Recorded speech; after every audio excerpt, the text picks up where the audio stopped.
किंवा पैशाअभावी सामान्य माणूस मारता कामा नये.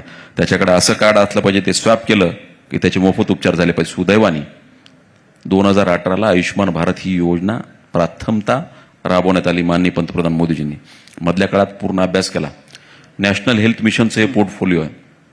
नॅशनल बेसिकली उपकेंद्रापासून हे माझ्या मनामध्ये एक हे होतं किंवा आपण इंडिव्हिज्युअल लाभ जे लोकांना दिलेत त्याचं कुठंतरी सस्टेनेबल व्हायला पाहिजे. सस्टेनेबल शब्द हा भारतामध्ये ऍक्सेप्टच केला जात नाही. लोकांना इंडिव्हिज्युअल ग्रँट्स किती, 1 कोटीचा रोड तुमच्या दारातून गेला तर लोकांना ते नको वाटतं. पण इंडिव्हिज्युअल मला 2000ची सबसिडी मिळाली. भारतीय त्या मेंटॅलिटीच्या, त्या मेंटॅलिटीतून 80 कोटी लोकांना आज धान्य दिलं जातं. म्हणजे मी राज्यापासून केंद्रापर्यंत अभ्यास केला आहे सगळ्या गोष्टी. 3 वर्ष देशातलं इन्फ्रास्ट्रक्चर कसं प्रबळ केलं जातं तो बरेच लोकांना माहित नाही. 60% पैसे हे केंद्रातून दिले जातात इथल्या योजनेला, 40% पैसे राज्याचे असतात. हे उपकेंद्रापासून प्राथमिक आरोग्य केंद्र असू द्यात, हे असू द्यात. आणि त्या गोष्टीचा अभ्यास केल्याच्यानंतर 3 वर्ष केल्याच्या नंतर परत मला इथं पाचारण केलं. आयुष्यमान भारत मिशन महाराष्ट्र नावाची समिती स्थापन. देवेंद्रजी म्हटले तुला आता महाराष्ट्रात गरज आहे, परत ये. आणि एखादी आजपर्यंत समिती अनेक बघितल्या, महामंडळ बघितल्या, आयुष्यमान भारत मिशन महाराष्ट्र म्हटलं आपल्याला मिशन मोडवरती काम करावं लागलं. हे लक्षात आलं. मी त्या दिवशीपासून कमी कालावधीमध्ये म्हणजे आचारसंहिता सोडता 6 महिन्याच्या काळामध्ये 30 जिल्ह्याचा दौरा केला.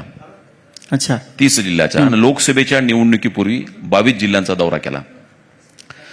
बरेच लोक मला पत्रकार तुमच्या आधी भेटले एफएमच्या टोमॅटोच्या याच्यावरती घेत असताना ते म्हटले की ती आयुष्यमानच्या कार्डची विश्वासार्हता नव्हती, त्याबद्दल काय मत आहे. मी म्हटलं खरं सांगू, मी ऍक्सेप्ट करून त्यातल्या त्रुटी दुरुस्त करून पुढे चालणारा माणूस आहे. काही गोष्टी गुण आणि दोषासहित स्वीकाराव्या लागतात, पण ही ती बाब नाहीये. 22 जिल्ह्यांचा दौरा केल्यानंतर प्रत्येक ठिकाणी पत्रकार परिषद घेतली आणि प्रत्येकाला सामोरं गेलो. पत्रकार म्हणायचे की आयुष्यमानचं कार्ड घेतल्याच्या नंतर हॉस्पिटल डिनाय करते. मी त्या त्रुटी शोधण्यासाठीच गेलो होतो.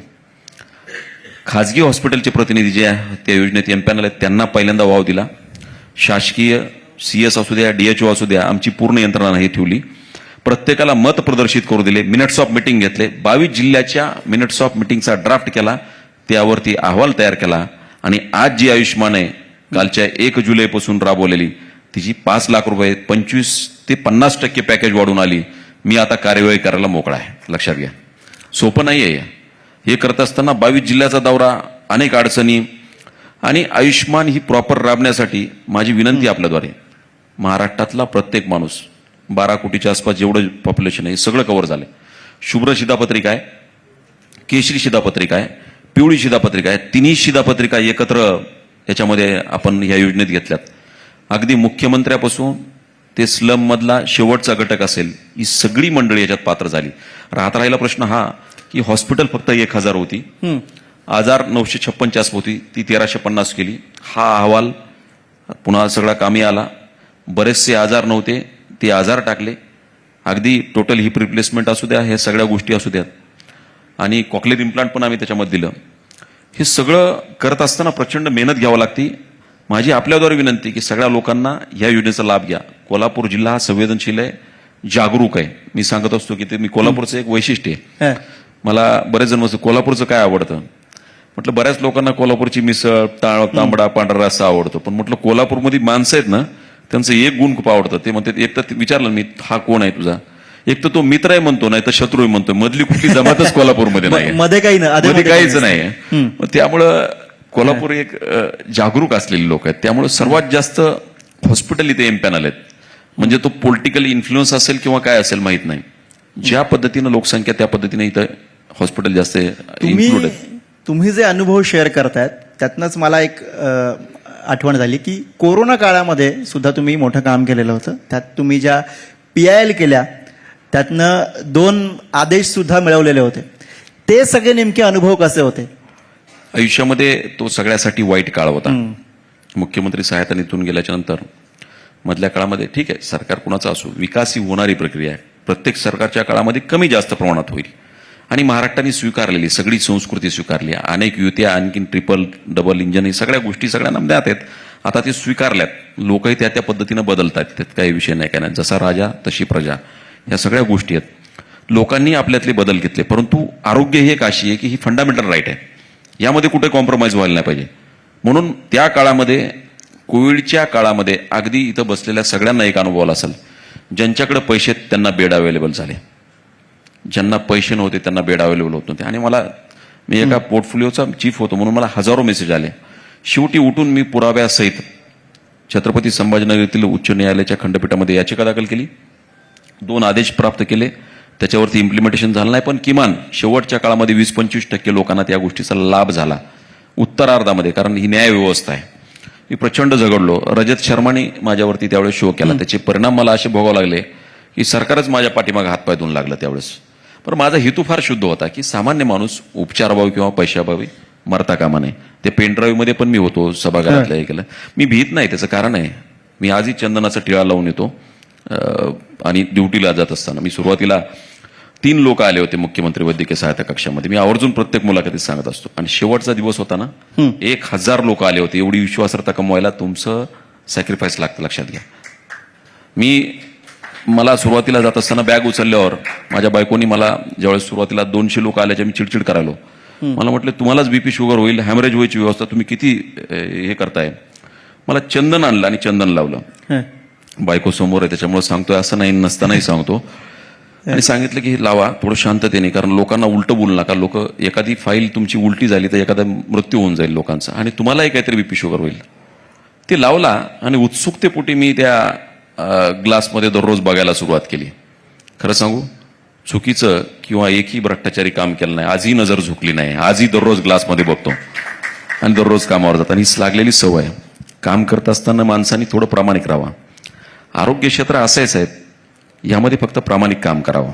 इतर अनेक क्षेत्र आहेत ना तुम्हाला पैसे कमवण्यासाठी, हे करण्यासाठी. शेकडो इन्फ्रास्ट्रक्चर आहेत, रोड आहेत, काय काय सगळ्या गोष्टी आहेत तुमच्या.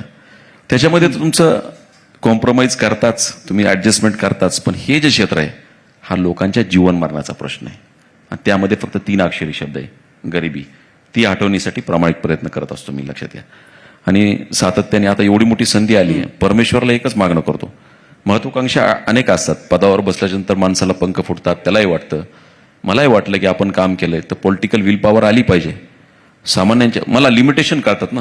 ज्यावेळेस तुम्हाला एखादा धोरणात्मक निर्णय घ्यायचा असतो, काय साधारणपणे या मर्यादा असतात तुम्हाला ज्या काम नाही, इच्छा असताना देखील आपल्याला ते करता येत नाही, ह्या गोष्टीचं दुःख असतं. आणि पदावर अशी माणसं बसलेली असतात की ते कॅपेबल आहेत का नाहीत हा वरचा प्रश्न आहे. पण जे ह्याच्यात लिहिलेलं ते चुकत नाही, लक्षात घ्या. काही माणसं डोकं आदळून बी त्यांना पद मिळत नाही, प्रचंड कॅलिबर असले तरी त्याला मिळत नाही. पण मी एक सांगू का, मला हजारो लाखो लोकांचा आशीर्वाद आहे. माझ्या मनातली एक इच्छा आहे, महाराष्ट्रातल्या 85% लोकांना खरंच गरज आहे उपचाराची मोफत. 15% लोक कॅपेबल आहेत. माझा इन्शुरन्स आहे, माझं सीजीएचचं कार्ड आहे, सगळ्या गोष्टी आहेत. तुमचं सगळ्यांचं आहे, आपण आपल्या कामगारांचं काढतो. पण जी लोक सामान्य आहेत, खरंच उपचाराभावी त्यांची प्रतारणा होते, त्या 85% लोकांची सेवा करण्यासाठी परमेश्वराने मला एक विल पॉवर द्यावी. आणि भविष्यात ती मिळवणार, त्यात काही शंका नाही, काय नाही. मी अगदी माझ्या कामावरती तेवढा ताकदीनं विश्वास आहे, लक्षात घ्या. यापेक्षाही महत्वाची गोष्ट अशी आहे की लोक जगली पाहिजेत, तर सत्तेला तुमच्या काहीतरी अर्थ असतो, लक्षात घ्या. कोविडच्या काळाच्या नंतर आम्ही फार सुधारणा केल्या. मी सेंटरला काम करत असताना इतका अनुभव आला मला की आपल्याकडचं जे स्ट्रक्चर आहे आता हे जागतिक लेवलवरती, म्हणजे आपण काही गोष्टी आपण त्याच्यात बोलल्याच पाहिजेत, आपण बोलल्याच पाहिजेत. परराष्ट्राच्या धोरणामध्ये अतिशय चांगला निर्णय होत आहेत. परराष्ट्रामध्ये आपली इमेज खूप चांगली. मग अशी मुश्रीफ साहेब म्हटले की ते कॅप असली पाहिजे उपचाराच्याला. त्यासाठी एक क्लिनिकल इस्टॅब्लिशमेंट ऍक्ट आहे, तो महाराष्ट्राने स्वीकारला पाहिजे केंद्रात. त्यातल्या काही जाचकाठी कमी करा म्हणून डॉक्टरांची विशिष्ट लाभ हे असते की हे नका घेऊ. मग त्यावेळेस पॉलिटिकल विल पॉवर लागते की हे घेऊन ते कसं बसवायचं, लक्षात घ्या. मी ज्यावेळेस मुख्यमंत्री सहायता निधीत गेलो पहिल्यांदा काम करत असताना, मला सीएमसी वेल्लोरचं एक बोन मॅरो ट्रान्सप्लांटचं एक कोटेशन आलं होतं. माझे वैयक्तिक अनुभव आहे ते होतं 26 लाख रुपयाचं. ह्याच्यामध्ये ॲटोलोगस आणि ॲलोजेनिक, बरेच डॉक्टर आहेत तिथं. हे 2 प्रकार असतात. समजा ॲटोलोगस असेल तर घरातल्या HLA चेक करून, आणि ॲलोजेनिक आपण बँकमध्ये दुसऱ्याकडून घेऊन करतो. त्याची कॉस्ट HLA मॅचिंग असतानाही 26 लाख. माझ्या मनात प्रश्न पडला की साला इथून सीएमसी वेल्लोरला जायचं एखादा पेशंट. बरीच पेशंट जात नव्हते. गांधीनगरचा एक पेशंट होता इथल्या, साहिल निगराणी म्हणून. आणि मला वाईट वाटलं. त्याच्यासाठी कॅम्पेन झालं एका रात्रीतून हे सगळं. आणि त्यावेळेस बोन मॅरो ट्रान्सप्लांट ह्याच्यामध्ये इन्क्लूड नव्हतं. त्याला प्लास्टिक अॅनिमिया किंवा ब्लड कॅन्सर असं काहीतरी होतं आणि लास्ट स्टेप म्हणून हे होतं. तर मला ब्युरोक्रासीने विरोध केला की त्याला पैसे देऊ नका, आपण कॅन्सरसाठी देतोय. म्हटलं it is one of the part, highest ट्रीटमेंटचा एंड आहे तो. आणि मी त्या बैठकीत मला प्रचंड त्रास देण्यात आला. म्हणजे तुम्हाला एक सांगू का, तुमची पॉलिटिकल विल पॉवर काय असेल, नाही माझा ते प्रयत्न हाणून पाडला. त्या बैठकीमध्ये एक डायरेक्टर, डेप्युटी डायरेक्टर होते, त्यांनी मला दुसऱ्या दिवशी सांगितलं सीएमसी वेल्लोर हे सेंट्रलच्या GR मध्ये इन्क्लूड आहे. त्यांनी तो GR दिला. माझ्या लक्षात आलं प्रशासनात काम करत असताना कागद बोलतात आणि कागद निर्माण करण्यासाठी विल पॉवर लागते. तो माणूस त्या संवैधानिक पदावर राहिला पाहिजे, तर सामान्य माणसाच्या हिताचं. ही प्रॅक्टिकल अनुभव आहे. मी सगळ्यात मोठं शिकलोय. मी विचार केला की बोन मॅरो ट्रान्सप्लांट युनिट इथं उभा करायची. माझी बिगी अचिव्हमेंट आहे. CSR मधनं रतनजींनी काही काळातला त्यांचा सहवास लाभला. त्या काळात त्यांचा इन्फ्लुअन्स, मी 6 वर्ष त्यांच्याकडे एका सामाजिक संस्थेवर काम करत होतो, त्यामुळं ते प्रचंड विश्वास करायचे. आम्ही बोरविलला एक सेंटर उभा केलं. जागा मुंबई कॉर्पोरेशनची, CM मेडिकल सेलचे प्रत्येक पेशंटला पैसे आणि इन्फ्रास्ट्रक्चरसाठी सगळं रतनजींनी मदत केली. मी सेंटरला गेल्याच्यानंतर कोल इंडियातून त्या इन्स्टिट्यूटला पर केसला 10 लाख रुपये देण्याचं हे केलं. आणि म्हणजे ते एक युनिट, सचिन तेंडुलकरांचे माझे चांगले संबंध आले. त्यांना विनंती केल्याच्या नंतर 10 कोटी रुपयाचं युनिट त्यांनी SRCC मध्ये उभा केलं. 10 कोटी रुपयाचं. पण माझ्या मनात होतं की ह्या पैसे या लोकांना एवढे उभा करणं शक्य नाही. आता काल परवा दिवशी रतनजींचं एक्झिट झालं. आम्ही मिशन संजीवनी नावाचं पैसे जमा झालेत सगळे, ते पण देणार होते. त्यांचा पार्टिसिपेट, बाकीच्यांचे सगळ्यांचे जमा झालेत आणि ते मिशन अधूर राहिलं. मी परवा त्यांच्यावरती ब्लॉक राहिला की रतनजी मिशन संजीवनी अधूर राहिलं. पण ते राहणार नाही अधुरं, कारण मी ते कम्प्लीट करणार. मी एकही मिशन आयुष्यातला अधुरं ठेवत नाही. ते मी स्वतः त्यांना श्रद्धांजली म्हणून त्यांना कम्प्लीट करणार. हीच रतनजी टाटांना श्रद्धांजली की भारतातला नव्हे, महाराष्ट्रातला प्रत्येक माणूस ज्यांना मेजर ट्रान्सप्लांट केले पाहिजेत, 25 लाखाचे वगैरे हार्ट ट्रान्सप्लांट आहे, लिव्हर ट्रान्सप्लांट आहे, बोन मॅरो ट्रान्सप्लांट आहे, यांना पैसे लोकांना 25 लाख कुठून आणणार. म्हणून हे सगळं आम्ही हे केलंय. उद्या परवा ते मिशन संजीवनी आम्ही लॉन्च करणार. मला सगळ्यात मोठी अचिव्हमेंट मला ती वाटली की कॉकलेर इम्प्लांटसाठी सांगलीच्या 42 लोकांची फाईल आली होती. त्याच्यामुळे मिशन दोन्ही लॉन्च केलं आम्ही. छत्रपती संभाजीनगरमध्ये आणि नागपूरमध्ये हे मिशन दोन्ही लॉन्च केलं. आणि सामान्य बालकांना त्या कॉकलेर इम्प्लांट, आम्हाला सगळ्यात आनंद वाटला होता. देवेंद्रजीने ते पूर्ण लाईव्ह ऐकलं होतं आणि मी, की त्या बालकाला ज्यावेळेस पहिल्यांदा मशीन आणि त्याला जर आवाज आला तो इतका आनंदी झाला. आयुष्यात सगळ्यात मोठी आमच्याकडे कमाई जर काय असेल तर ह्या सामान्य लोकांचा आनंद आणि आशीर्वाद ही सगळ्यात मोठी. कुणाकडे कुबेरा एवढी संपत्ती असेल तर ती काही कामाची नाही, पण जर गरिबाच्या चेहऱ्यावरती जर एखादा आनंद मिळाला, मला तो सगळ्यात मोठा आनंद असतो. मला बरेच लोक म्हणतात की किती वेळेस देवाच्या मंदिरात जावा, किंवा पंढरपूरचे येतात, शनी शिंगणापूरचे येतात, त्यावेळेस यायचे प्रसाद घेऊन यायचे मला.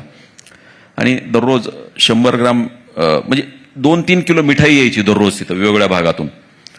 दररोज 100 ग्राम मिठाई खायचो. मला एका डॉक्टरने जे सांगितलं की अरे 100 ग्राम तू शुगर होऊन जाईल. म्हटलं इमानदारीच्या पेड्याने कधी शुगर होत नाही, लक्षात घ्या. आणि बेईमानीने मात्र झाल्याशिवाय राहत नाही, लक्षात घ्या. त्यावेळेस एक वेगळं वातावरण होतं आणि त्यातून जे काम निर्माण करता आलं ना, तर मी सातत्याने, काही जण मग मला ते मिठाई घेऊन यायचे, मंदिरातून घेऊन यायचे, म्हणजे चला दर्शनाला. मी म्हटलं झालं दर्शन. शिर्डीचा कोणी आला त्याला म्हणायचं साईबाबा आजच भेटले, कुठं भेटले. कुणी जर म्हटला की पंढरपूरहून आलोय, अरे चला विठोबाला. मी म्हटलं विठोबा आजच भेटले. अक्कलकोटून आलोय, स्वामींचं दर्शन. अरे सामान्य माणसाच्या हृदयामध्ये जो देव बघतो ना, त्याला कधी देव शोधण्याची गरज पडत नाही. हा सिद्धांत माणसं विसरलेत. माणसामध्येच देव जोपर्यंत बघत नाहीत तोपर्यंत माणुसकी जिवंत राहत नाही, लक्षात घ्या. सुदैवाने महाराष्ट्राची संस्कृती खूप चांगली आहे. आम्ही हे जपतो आहोत. इतर राज्यांमध्ये भूगोल आहे आणि महाराष्ट्राला छत्रपती शिवरायांचा इतिहास आहे. हे विसरलं नाही की माणसं काम चांगलं करू शकतात, असं मला वाटतं. अगदी. आणि देह देवाचं मंदिर असं आपण म्हणतो आणि खरं तर त्या मंदिरासाठी तुमच्या कामाच्या रूपाने हातभार लागतो. धन्यवाद या सगळ्या संवादासाठी. धन्यवाद. बराच वेळ लांबली मुलाखत, पण तुम्ही सगळ्यांनी ऐकून घेतलं त्याबद्दलही तुमचा आभार आहे. धन्यवाद. धन्यवाद.